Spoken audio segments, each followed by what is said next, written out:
Number 1, वो कौन सा दरख्त है जिस पर इंसान नहीं चढ़ सकता?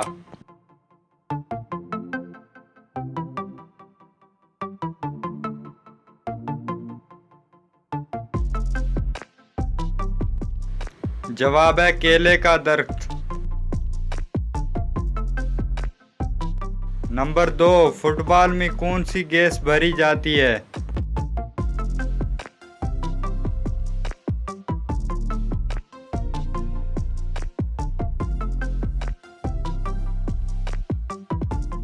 जवाब है हाइड्रोजन गैस। नंबर 3, मच्छर की उम्र कितनी होती है?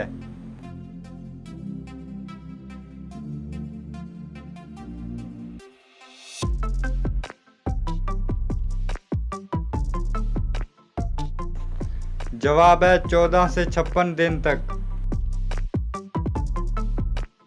नंबर 4, किस शहर में 5 सूरज दिखाई देते हैं?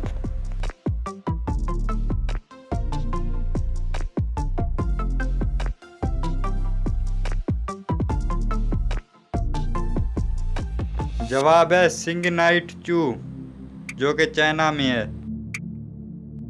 नंबर 5, आसमानी बिजली सबसे ज्यादा कहाँ गिरती है?